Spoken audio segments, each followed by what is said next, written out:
Good afternoon, folks. Uh, I'm so happy to be here in my second home, which is the Charlotte Douglas Airport, seems like.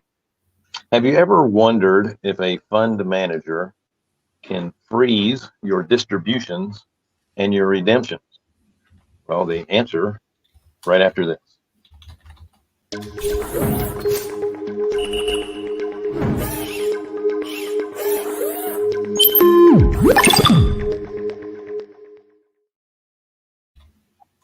Hi, everybody. Thank you so much for joining us on the Passive Wealth Show.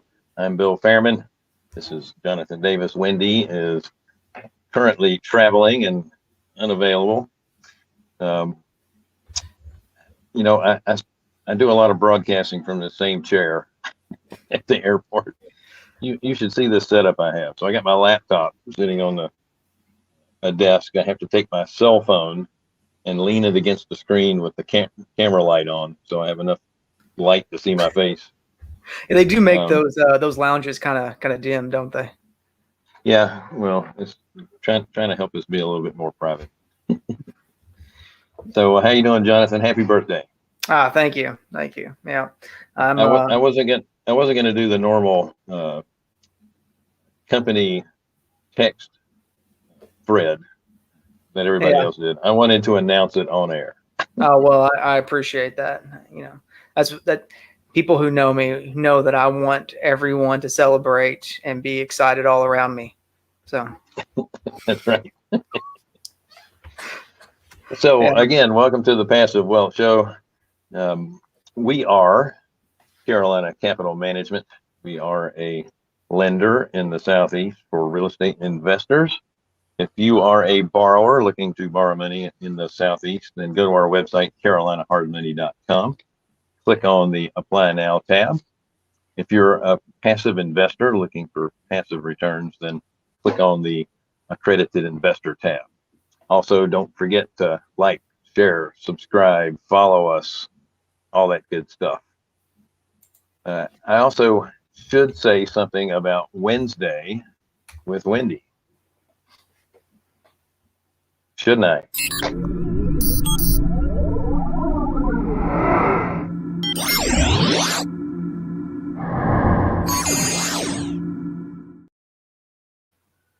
There it is. So in the chat box, you'll see the link to Wednesday with Wendy to schedule your time. She's usually booked out a couple of months in advance, but she will spend 30 minutes with you on Zoom.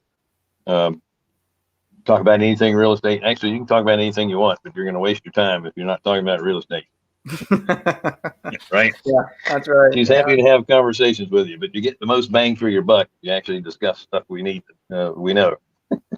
Right? Yep, absolutely. So Bill, you got any news for us? Would that be breaking news?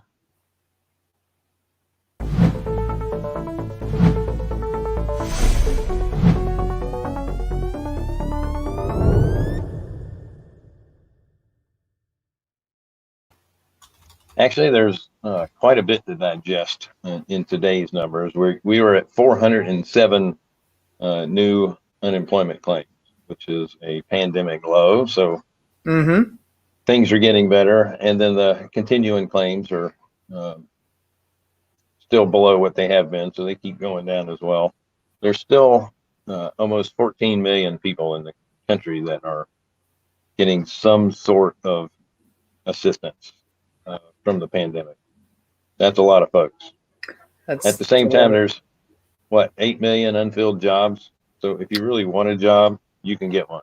It may not be in the field that you were in previously, but heck, that happened to me.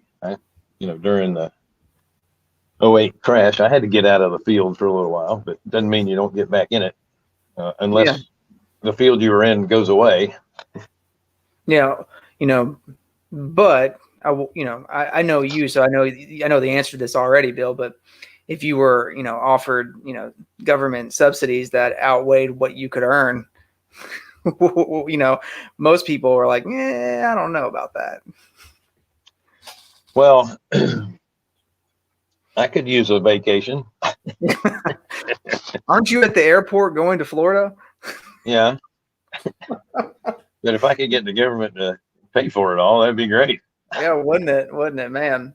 Government to pay for it Speaking of, all, which just means we pay for it all. yeah, well, speaking of additional money, let's talk about uh, the numbers for the economy. So they came out today with April's durable goods number, and they were actually expecting a 0.7% increase in durable goods sales. And the number came in at minus 1.3. So that's a big turn. But durable good. You broke up out there. Kind of for everyone who doesn't understand, tell us what does that mean? Durable good, and what's this negative 1.3? Durable goods are typically something that lasts 3 years or more. So you figure appliances, cars, HVAC systems, that kind of stuff. Your big ticket items, Right. not your small consumer items. Correct. Yeah. So to look at these numbers, they expected to have an increase in durable goods sales of 0.7%. Mm-hmm. But we ended up with a 1.3% decrease below. So but at the same time, they had an increase in durable good orders. So here's what I think about it. We've had a chip shortage for new cars. So a lot of the car plants have halted production because they can't get the chips for them. That's a durable good. People are wanting the car. They just can't get one. Same thing with have you tried buying appliances for your home, refrigerators, stoves? Yeah, it's a 2 to 6 week wait for most things. Yeah. Right. So people want to buy. There's just shortages. There's supply chain issues. We still have a lot of the countries that supply some of the parts. They're still locked down in COVID and can't get the stuff done. So we have some serious supply chain issues right now. Everybody still wants to buy. Consumer spending actually went up 11%. I don't know what they're spending it on, but it's certainly it's not advanced. Cars. It's advanced orders. Yeah. So maybe it's deposits on the stuff they can't get right now. Yeah, deposits. That's so interesting. Yeah, that just shows the complete break of our supply chain. I mean, that's rough. Yeah, you have the demand, but not the product. Yeah. Well, at the same time, the Fed is telling us that the inflation that we have is going to be transitory in nature, meaning and transitory means meaning it's short term. Mm-hmm. That is not a long term thing. So they're waiting to make sure that's what it is. Are they right? We don't know, but it could be. There's things that they're doing to help make the inflation a long term issue by spending more and more money, which means there's too many dollars chasing too few goods. And until the supply chain stuff gets figured out, prices are going to continue to go up because there's demand for stuff that they can't get. So, yep. Economics 101, supply and demand. Mm-hmm. Yep. We should be more productive now. Those numbers came in that businesses right now are way more productive than they were a year ago, and their profits are much higher too. Yeah, and their profits are higher because they had to, everyone had to weather through COVID and get skinny and figure out new innovative ways to cut some of that that extra expense. Well, I mean, you also have to think about this too. You're looking at manufacturing profits are down because they couldn't get production. They couldn't get the parts. Companies that are more tech oriented, e-trade kind of stuff, those companies have a lot of profit because most of those employees could continue to work. They didn't have to be in a factory. They could all do it from home. And so your your big tech companies, they just made more and more, and your manufacturing made less and less. But those companies are so huge now that they've kind of overridden those numbers, and on an average, all the companies made more money. Excuse me. Pardon me. Well, let's get to our ugly question.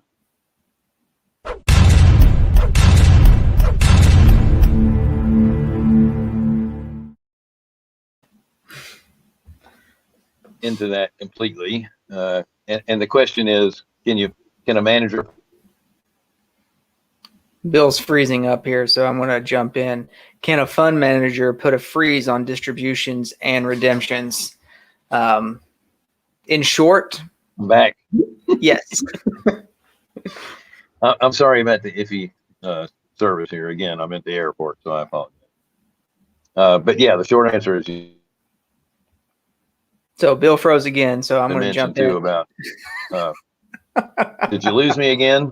Yeah, you're breaking up a little bit. It's not too bad, I guess. All right. So one quick thing about there was a house in California, 1,100 square feet. They put it on the market at $899,000, and then it ended up, after 23 offers were made on this property, and they ended up selling it for a little bit over $1 million. You think there's a little price bubble out there in California?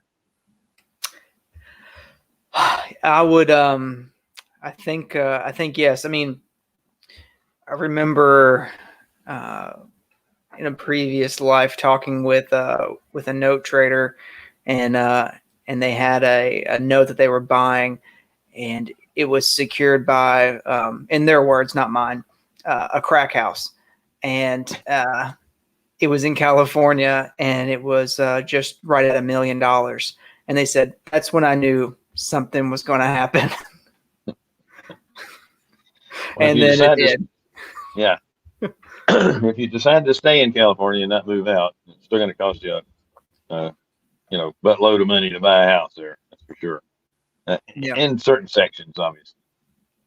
Real estate is local in nature.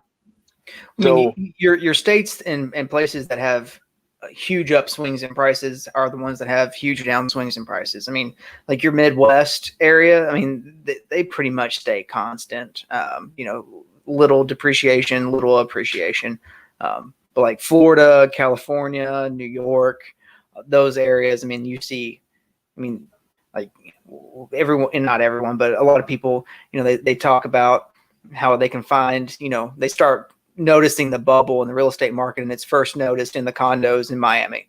So, that's, it's one of those that have the big upswing and then the big downswing. Yeah. Typically your sand states are the ones that are the most volatile. Yeah. And, but that's a good thing, because most of those states are the easiest to foreclose on. And I know it sounds harsh, but those are the areas that once they go down, they bounce back the quickest, because you're able to move the inventory through quicker and correct all the mistakes. Whereas the states that made it very hard to foreclose on, it just took so much longer. They were their markets were hurting for a long time because they didn't just pull the Band-Aid off. Yeah, you got to let that inventory run through. If like we talked about the example before, like New York is one of those. Like Kings County, New York was after 2008 was. I mean, there was it's like a 7-year backlog. It was something insane on foreclosures, because they just wouldn't push them through. It's crazy. I agree. All right, so let's get to the question. Yes, they can freeze, and why? And of course, it has to be in your documents. It's in our documents that the manager has the authority to freeze all distributions and redemptions. So the reason this question came up is I read an article from Jurassic Law, and they were talking about this exact thing. There was a company And the reason a manager is doing this is to benefit all of the. So is this happy birthday songs for you? Oh, yeah, you hear that's Bayla. She's downstairs, really excited about something. She's probably eating a strawberry. She's she's excited about getting into that cake you're going to have for celebration. That's right. Yeah. So there was a fund that they had done the paperwork on, obviously, and it was during 2008, and you had the mortgage meltdown, and they had a lot of values of properties that they were going to have to write down. So instead of having all the bleeding happening, they just froze all redemptions. They froze all distributions, so they had enough cash to weather the storm. Eventually, within a year or so, they were able to sell that fund to a much bigger hedge fund. And through that turmoil where no one could get redemptions or distributions, they still ended up with a annualized return when they sold the fund to this other hedge fund of about 7.5%, which is not bad when you're thinking your fund is going away. Yeah, I mean, so yeah, they returned the principal and they got a 7%, 7.5% annualized return. I mean, yeah, when you think you're going down, that's pretty. And keep in mind, this was a fund that was doing a lot of conventional conforming loans, so the rates weren't that high in the first place. So that was a really good return for that type of fund.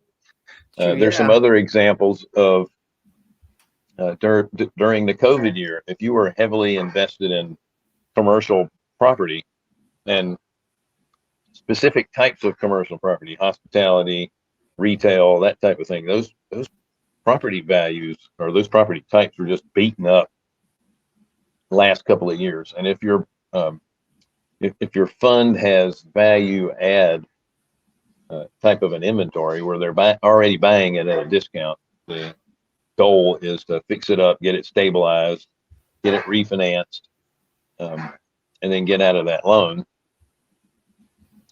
or sell it to somebody.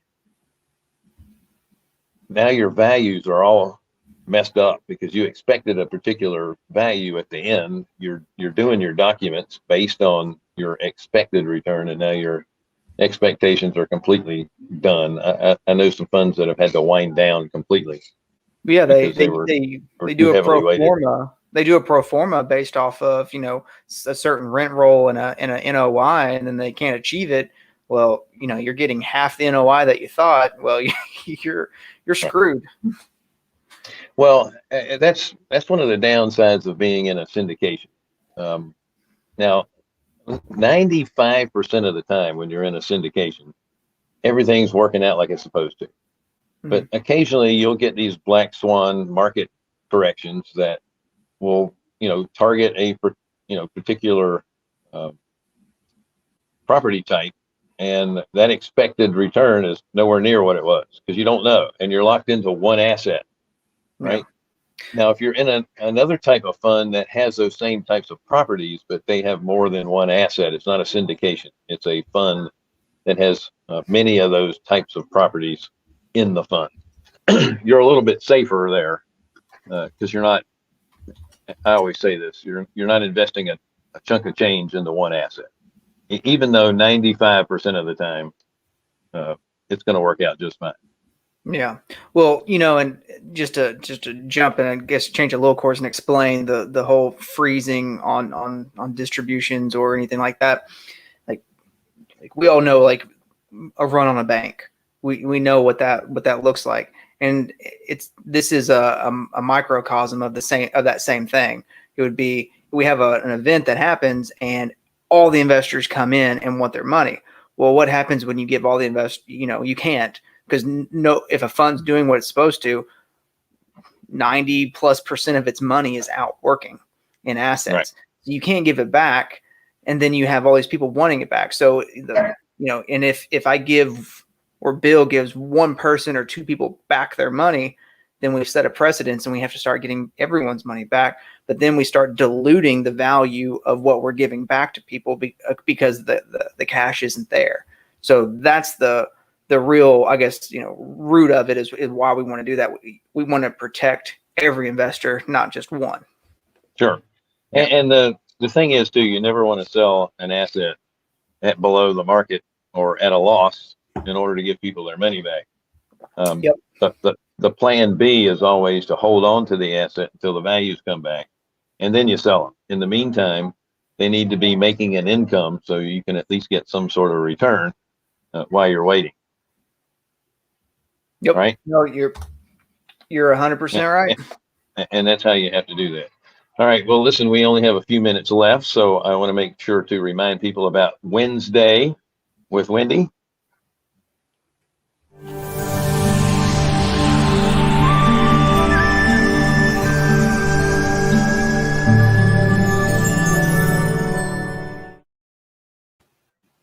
And Schedule also your Zoom call. And don't forget about January's with Jonathan coming soon. Excellent. So you're only going to have Zoom calls in January, huh? Only January. That's all you get. And remember, the first week is probably going to be a vacation time. So you only have 3 weeks in January that you can book him. That's right. We are Carolina Capital Management. We are a lender in the Southeast for real estate investors. If you're a borrower seeking loans for Southeast properties, go to carolinahardmoney.com and click on the Apply Now tab. If you're our long-term program. So if you are looking for a 30-year fixed on a rental property owned in an LLC or some other corporation, we have rates starting in the low 4s. So you can go to our website and get a hold of us that way. So that's single family, Correct. small multifamily, and portfolio products as well. Correct? Correct. Yeah, we will do SFR 1 to 4. We will do portfolios up to probably 30 to 50 different units in it, and then we will also do multifamily. 30 to 50 units is kind of the max on that one. Yeah. All right. Excellent. If you're a passive investor and you're looking for passive accredited investor tab as well, don't forget to subscribe, like, share, hit the bell. And this has been the Passive Wealth Show, live from Charlotte Douglas Airport and Jonathan's office at his house.